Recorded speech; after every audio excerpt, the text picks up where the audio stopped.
So, as you know, we are a commuter college, a multi-generational commuter college. And one of our challenges has always been making sure that we have all the resources available for our students who might not necessarily be able to come to campus. Many of them have full-time jobs, they have family responsibilities. So over 5 years ago, we embarked on an initiative called Succeeded Hostos to make sure that they would have the resources that they would need to be successful students, whether or not they could come to campus.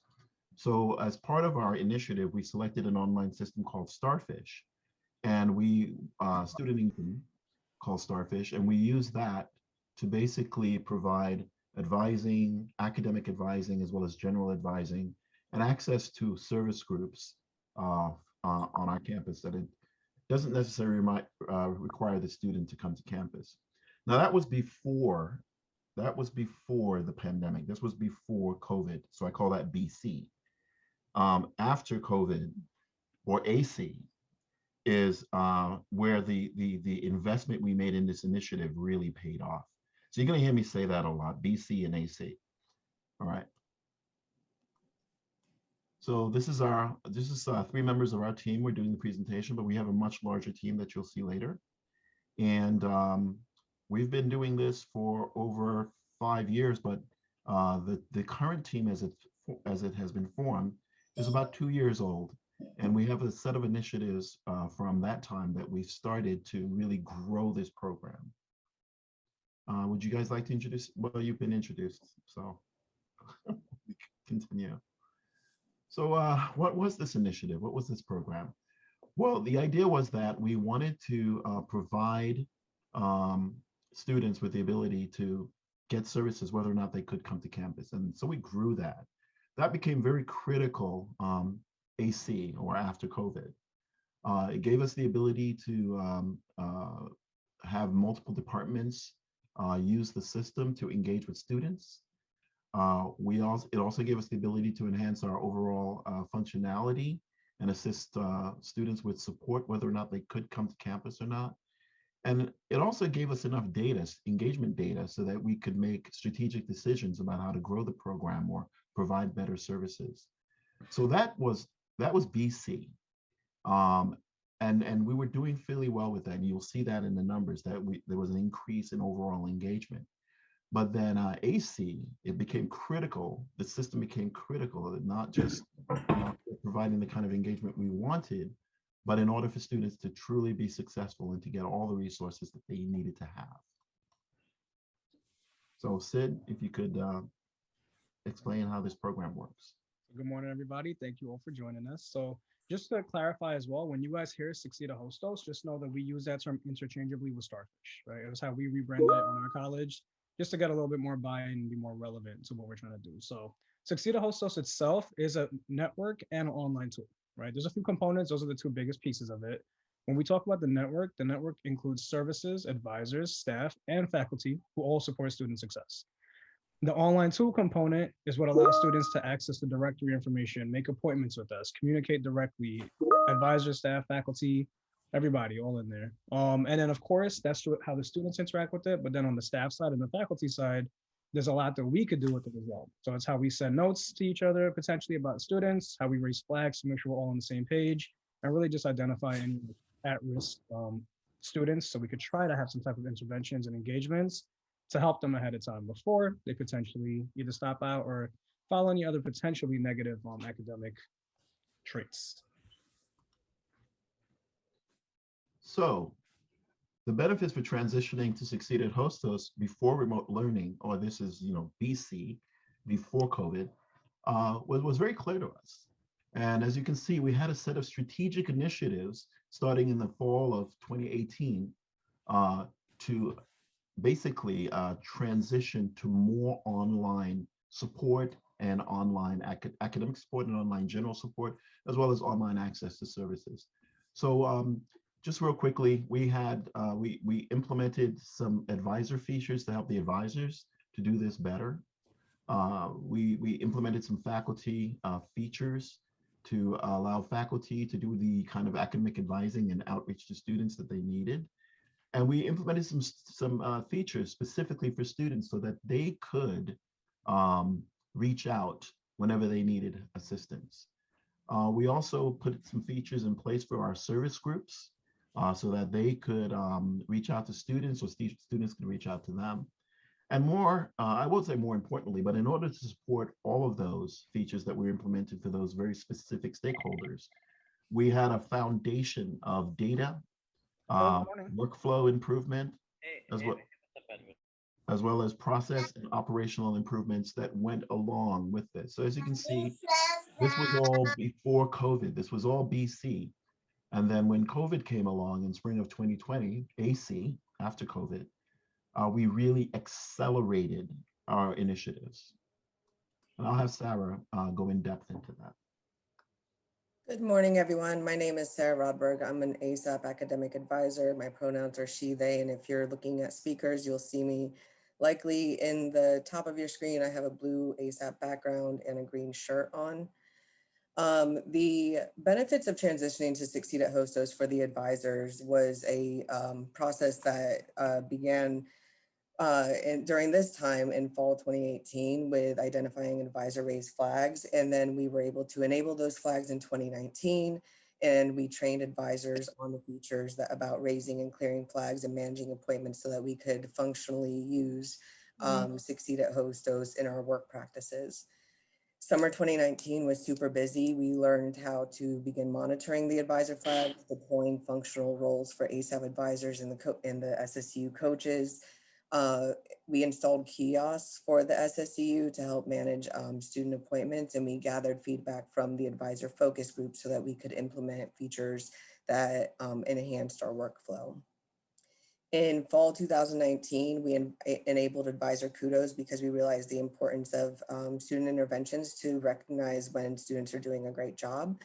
And this was extended also to these features were extended also for the cohorts for the liberal arts and science AS students and the dual degree in engineering students. We additionally implemented 4 terms to better serve and readmit transfer students because we realized that we needed to have a historical record access to our students so that we could help bring them into back into the school and utilizing this program.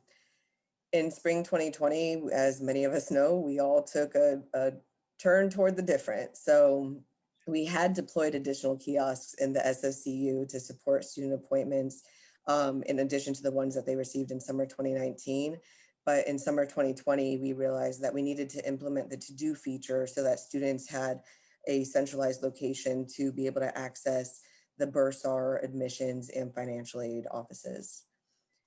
In addition to transitioning to Succeed at Hostos and the benefits that the advisors realized, the faculty were also able to identify their flags so that they could notify advisors and students of academic concerns and be able to implement intervention strategies early on. In spring 2019, we reviewed the faculty office hours, which is directly attached to how students are able to make appointments with their faculty. And we reviewed the progress survey flags and the frequency with which we were submitting them so that we had specific points throughout the semester that we were becoming aware of student academic performances. In the summer 2019, we created an adoption campaign for faculty and students so that we could increase utilization. And by fall 2019, we were using feedback from the faculty focus groups to inform our features and our feature implementation. So we additionally reviewed roles and permissions for the academic flags to ensure that privacy was maintained, as well as communication to pertinent members of that student support network so that we could have meaningful interventions with students who had academic concerns. In the spring 2020, we created faculty flyers and training videos at the onset of the pandemic because we needed to make sure that more faculty were aware of how to use the system, since many of them became dependent on online means of communication. So during the summer of 2020, we began focusing on different strategic initiatives to support the faculty features in Succeed at Hostos and to continue making this system something that they were eager to use to help provide that student support network. So Sid will go over the student features. Right. So on the student side of it, I mean, hopefully you guys are already starting to see how this is impacting different areas of the college, but I would have to hope that the student piece was one of the most important parts of it, because at the end of the day, most of this service is all for them, right? That's what we're trying to do, is make this a more user-friendly interface and find something that they really can have more success connecting with us than they did in the past. So just to give you guys some context, like in the coaching unit, which is an advisement unit at Hostos, our students before this, we used to utilize a system called Titanium, which I actually believe is like a medical record company potentially. And like it's really used for legitimate appointments when people coming into an office. So imagine like in the work that we do as advisors and trying to help our students, right? We have student success coaches. So it's well-rounded with all the different areas we're trying to touch on. Titanium wasn't really cutting it, right? In terms of how we're tracking these engagements, what are we doing, like using that information to make any type of decisions going forward. So Succeed at Hostos already made a major difference for us like moving into it. Pretty, the way I like to sum it up, people might see it now, the way you might go online to make a doctor's appointment, if you've ever done that online, is how you make an appointment in Succeed at Hostos, right? One of the most straightforward things. And I saw in person when we did this, the students loved it. Feel free to take a look at the boxes if you guys want to see more of the specific timeline, but I'm gonna just touch on some key pieces. One of the main things we had to do for this piece to make sure we got the student buy-in was make sure that we created an adoption campaign and also created communication materials and informative information that really is going to help them grasp what we need, right? So some of this was like creating a YouTube video that showed them exactly step by step. It's like 6 or 7 steps how to make an appointment and Succeed at Hostos. We created an infographic that also had it. If you don't want to watch the video, you could read through it, whatever works best for you. And these different things, we really do feel like we were able to almost take it to the next level because we started to include these in staff signatures and emails, right? Currently, we have it where the entire coaching unit has an auto reply that is just something that we have on throughout the time. So students, anytime they email a coach or one of us, they get the specific information that we want to reference them to, get them back to, and always connecting them back to making an appointment with us, right? So we're putting it all in one place for them, hopefully helping to just make that interface again, like more user-friendly on their side. For the future, I was gonna add a couple more things. Quick, just for the future, just so you guys know, for students, there's a couple other things we're looking at, like how to ask for help. There's an ask for help feature where they could potentially raise their hand, but we just want to make sure that we have them all the correct resources in here to connect that student wherever they need to go. All right. Texting feature is another thing. We have the texting capability through Succeed at Hostos, and it doesn't have to be like a reinvent the whole wheel type thing. We're going to be utilizing the texting features with a lot of what we already have in place. So if a flag is raised, that a faculty raises a flag for a student, we can now have it where a student gets a text that says like, hey, please check your Hostos email for an important update or something along those lines. And we are working on the student intake forum, which is another forum that may potentially help us onboard students to the college.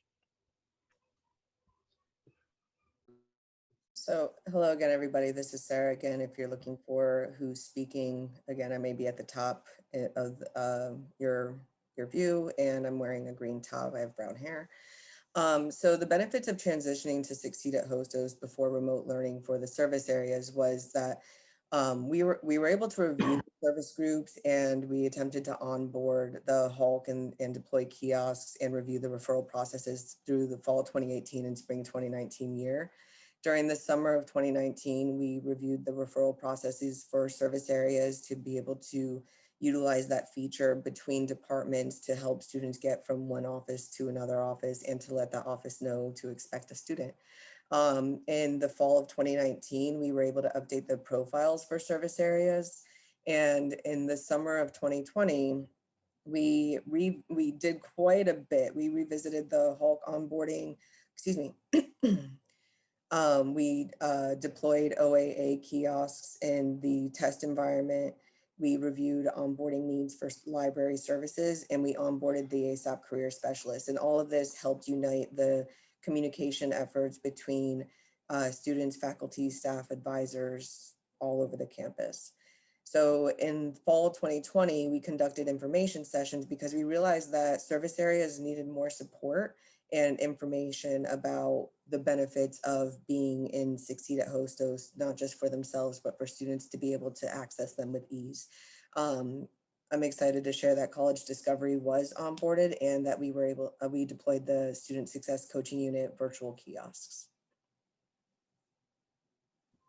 So on the data front, right, it's hard because I feel like every topic we talk about, I'm like, this is one of the most important pieces. They're all so important, but the data piece for sure is another part that I feel like we're really diving into, especially right now. I think all of us working in higher education understand the importance of data and assessment, and then not just gathering the information, but then utilizing that information to really drive our business practices, right? And make informed decisions. So you'll see, at least so far, I mean, at least in the beginning when we got into Succeed at Hostos, a big part of it was just using it and just seeing what we even have access to. And I think we found out very quickly we had more data than we even knew what to do with, right? Like it's a tremendous amount of reports we have access to depending on how many people are inputting information. Nonetheless, though, there's a lot of different ways we were able to go with it. We were able to look into specific things, like go over attributes with the liberal arts and sciences and dual degree engineering cohort advisements. I know ASAP worked with IT to make sure that they could get all the reporting capabilities that they needed to make sure they got the similar things that they were getting out of their ASAP program or software beforehand. So really just trying to make sure that as we onboard these different areas to this platform, they can still get everything they need to get out of it that they used to get before, and maybe even a lot more, right? That a lot of us didn't have access to. I know from the coaching unit side, I could definitely tell you we're getting a lot more data wise, because before, like I said, we were using Titanium, and then every coach had an individual spreadsheet, Excel spreadsheet that they would track information in. Can you guys imagine what that would be like? You know what it was like when we had to look at an office-wide thing? It'd be like, okay, everybody, we're locking your spreadsheets. We're going to bring them all in. We're going to put them together, analyze. Yeah, Succeed hosts all of that automatically, right? So major difference for us. And then, of course, when it comes to this whole culture of assessment, like something else that we were able to do within the team, we had the OIRA, the Office of Institutional Research and Advancement, I believe, a data analyst who actually joined the Succeed Hostos team. We created a data subgroup, subcommittee within the Succeed Hostos committee, who is now also starting to take on their own initiatives and find out how we can continue to utilize data in the best way. And I know for us, just so you guys have an idea of where we want to go with it, we really are trying to look to see how we can use our data to inform our decisions. So we could look at a cohort, right? Our first time full-time freshman cohort, and see, did these students who met with a coach or an advisor 2 or more times, were they more likely to be retained? Were students who never met with an advisor more likely to, were we more likely to use them? So now that we're in this, we really are gathering a lot. And I know I did see William get a couple questions in there, like how are we measuring the success? Data is definitely going to be a part of that, but hopefully we might have some time at the end of this to get into some more of how we're going to do that. This is Sarah speaking again. For anyone who's joined us recently, I have a blue background with ASAP in it, and I'm wearing a green top, and I have brown hair if you're looking for who's presenting. So this is where I get really excited about how we've benefited from transitioning to Succeed at Hostos before remote learning. As an advisor, my entire system is dependent on students making appointments to come meet with me. And it's a means of managing my as sustainable for me. So by prior to utilizing Succeed at Hostos, I made appointments with students when they randomly showed up in my office and I was mid-meeting with another student. They emailed me back and forth several times. Does this time work? Does that day work? And it wasn't until we deployed the appointments feature in Succeed at Hostos that I was able to start streamlining and accounting for my meetings in a simpler way. So in 2018, you see some numbers and some fluctuations throughout the calendar year. But in the fall of 2018, we piloted the program. We had some advisors working with it, giving feedback. So we see that in August and September, we had some growth in the numbers. In October, we did considerably more. And by November and December, we expected a little bit of a drop off because we generally have a hard time getting students to, stick to their appointments and make their appointments towards the end of the term when they're preparing for finals. But when we went into 2019, we reassessed what types of meeting needs that we had, note taking that we needed to make. And we still encourage students to utilize the appointment feature. So we see a steady increase in numbers again in the later half of the fall 2019 semester. So starting in September, we see an increasing utilization of the appointments feature, which means more meetings were happening with students and students were initiating these meetings with their advisors. We anticipated in 2020 that the growth would continue. As you saw in our previous slides, we built out campaigns for communication. We were getting more of the campus using the, hey, did you make an appointment with your advisor and Succeed at Hostos type of language. So we expected the growth that we had. And here you see in 2020 during March, I put pre-online and post-online because I think we all know that it means pre-pandemic and post-pandemic, and just trying to stay away from some of that language because, you know, we're all paninied out. But we had 3,513 appointments made before March 13th, which was the date that, you know, we were told, all right, we're going to work from home now. And we had a huge jump up after that date. 3,431 appointments were made once we moved online just for the month of March. So students who were, you know, confused and what's going on and how do we do this and what next? And, you know, they were able to rely on the system to communicate with their advisors to get advice. And not just advisors, their faculty who had office hours set up. So, you know, all these appointments that the students were able to make to get direction and guidance from folks, they were able to rely on this system to help them do that. So we see, again, a steady increase of utilization. The summer has its numbers the way it does because less students are enrolled in classes typically. But if you'll go ahead and look at the bottom where it says total appointments for 2020, we see that we jumped up to quite a significant number of appointments because it became part of how we operate as a college, relying on this system to support student success and to help them stay in contact with their success network. I know that a wall of numbers is not everyone's favorite way of looking at data. So we have this nice little graph just to give you an idea of the way these appointments looked in our data. So the light blue color is a 2018 numbers that we just saw. The green color is 2019 numbers that we saw, and the yellow gold is the 2020 numbers that we saw. So looking at the total appointments at the very top there, more than doubled, more than doubled our utilization. And if it hadn't been for the shift that we were making to make Succeed at Hostos a part of our campus culture that students were already getting used to using, I don't know that we would have had these numbers. I think that, you know, a lot of students were able to say, I need to speak with my advisor, and they were able to rely on their knowledge of previous use to be able to make that appointment and get that connection made. And then our collaborative interdepartmental efforts to integrate Succeed at Hostos as an online student success network really came from taking the perspective from the advisor. So we're looking at this large chart again, and down the left side, we have strategic initiatives. So developing a collaborative efforts between advisors, faculty, students, service areas, establishing case management, analyzing data, and figuring out processes and operational improvements. You know, we realized that when we needed to get the service areas on board, Jeff, if you'll hit the next slide, we created a presentation that was specifically for the service areas to help them understand all of the ways that this could help them communicate with their students on a regular basis that would become a part of our working from home remote learning culture.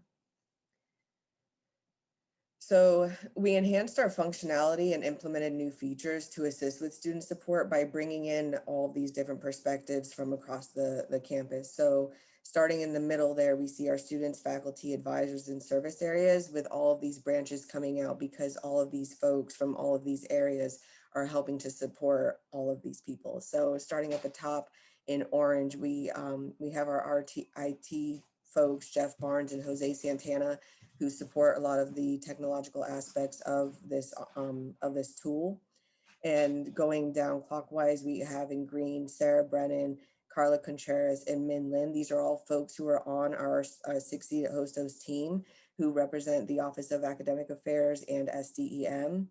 Peter Kochik in the light blue there is our director of OIRA, who's joined us as our data analyst. In the darker blue, continuing clockwise, Sid Mohamed, Flor Araujo, and Sofia Faustin contribute their perspectives from the Student Success Coaching Unit to implement features that best support students who access their area. And in light purple, there's myself, Sara, and Juana Alejandra Soriano, who's our ASAP data coordinator, who's able to ensure that not only are we meeting the expectations of the college, but we're also meeting the expectations of our ASAP central office through the data utilization. And then just to show you guys a couple more numbers in terms of how we're using data to assess engagement, you could kind of take a look and see some of our major tracking items, right? So things like flags, kudos, referrals, and to-dos. Take a look at the bottom, of course, anytime you want to see the total, but you could kind of see that over the last 3 years, essentially, you can see how those numbers have increased with flags and kudos, right? You see the steady increase because it's more utilization, more people in this. And also understanding like, right, this is, again, we're looking at things that bring us together, right? So those flags are more often than not raised by faculty, which then hit something that means an advisor or a coach needs to now check in with that student or try to communicate. So you're still seeing how it's bringing us together with this, right? If you happen to notice the referrals, how those numbers decrease over that 3-year span, a big part of that is just really because we realize, we can't just refer students to empty spaces in the system, right? So if I'm referring somebody to another service area, the whole purpose of this is for us to close that gap, not do what we were basically doing in person, which is like, here's a paper, go see that office, and I walk outside the office and see that paper in the garbage or on the floor or wherever the student ends up losing it potentially, right? What I love about the referral process now, we've seen this even with just SSCU and ASAP, is like when ASAP refers a student to us, we see it immediately, right? Now, I know myself and our front desk coordinator are prompted to now go and not just wait for the student to come to us, but now we could take action. We go ahead and get them assigned to our unit. We get them a coach. All steps we're able to do being proactive that were never done in the past just because of the way the process was, right? So definitely helping us refine our business processes and just making them more effective. And you might notice the to-dos kind of picked up out of nowhere, but that really correlates with the referrals, right? As we kind of realized that the referrals were not the most effective way, we started doing to-dos instead to still try to get students information and connect it to other offices, but not leave that gap of just sending them into the Succeed Hostos abyss. But when you look at the total at the row at the bottom, very promising to just see that our overall tracking items continue to increase as we've delved into the system more and more.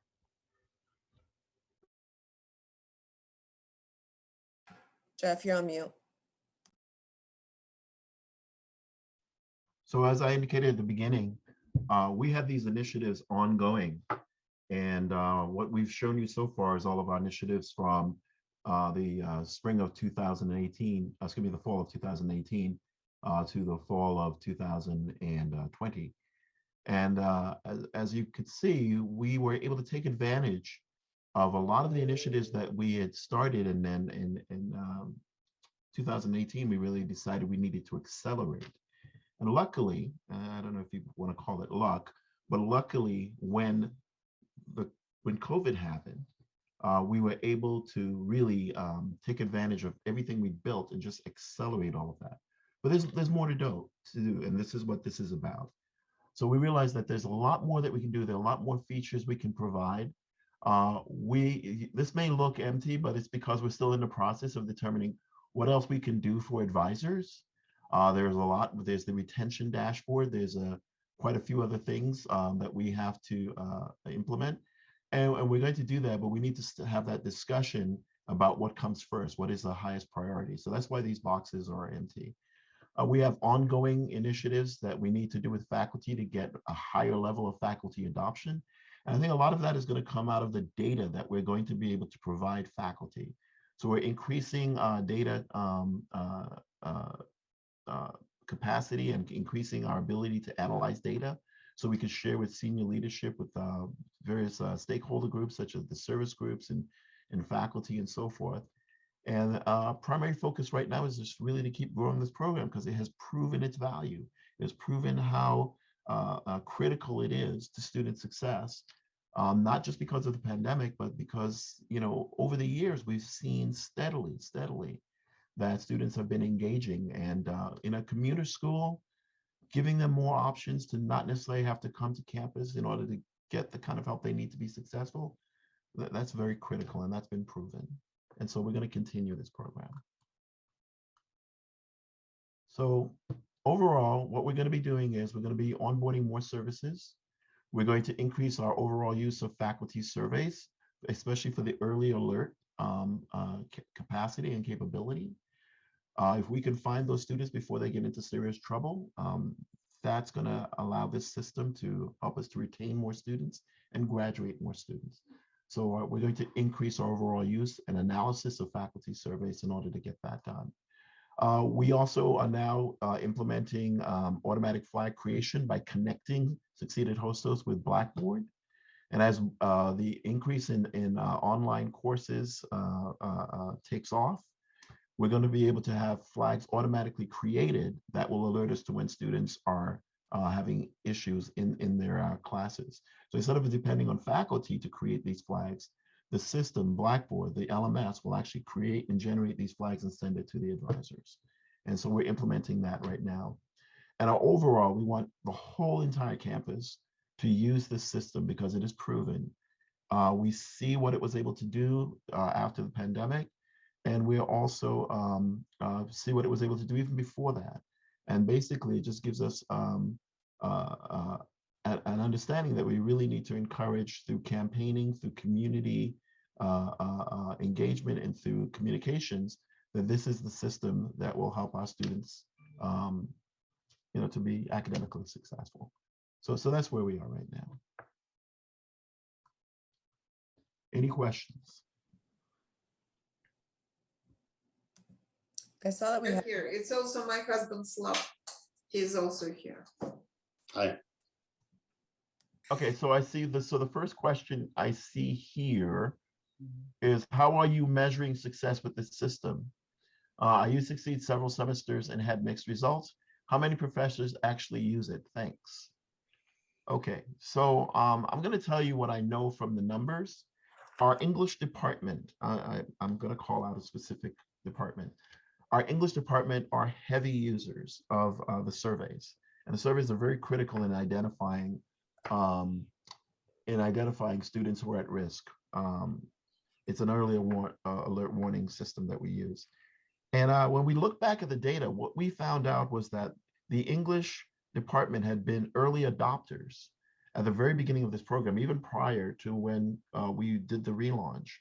And they were in that room. They were in the room with all of the other members of the previous team.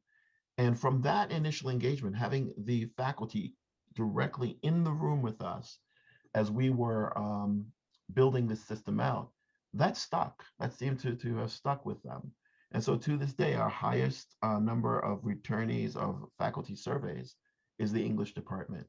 And that set off, when we analyzed those numbers, that set off a bell in our heads. We said, okay, we need to get more faculty in this room with us. And so that is our critical engagement for faculty services at this point in time. We want faculty in the room. In answer to your question, I would say, I know we send out something like 1,200 surveys. We get back somewhere in the neighborhood of 300, which is, in my opinion, a low return rate. And the bulk of those, somewhere in the neighborhood of 180 to 200, are English faculty. So we need to do a better job of getting the faculty to respond to those surveys, so we can identify the the students that the advisors need to reach out to. I hope that answers the question. That's the best I can give you in terms of numbers. Definitely. And just, out of respect to everyone's time, I think the session, we might even be over, but I just want to make sure we touch on them. So, Alan, I'm going to leave your question of if it's rooted to, the retention center or off rate to IT. They might be able to tell us better where the information is being pulled from. And then Jose, I did see one, I saw you mentioned that their old name is Starfish. Yes. You might have missed this part earlier, but basically Succeed at Hostos and Starfish are interchangeable at Hostos. We just rebranded it, so it sounded a little bit more relevant to the students and to what we were trying to do, right? Okay, I'll answer this question. So we are not specifically using Blackboard's retention center. What we're doing is we're bringing over gradebook information directly into Succeed at Hostos. And what we are about to do and launch very soon is there is a retention tool built into Succeed at Hostos that will take the grade data, the grade center data, and allow us to build out a data model so that we can identify cohorts of students, such as 25% of these students with this type of grades in the Blackboard are likely to be retained, or maybe 50% or 75% based on these profiles that we're going to be building.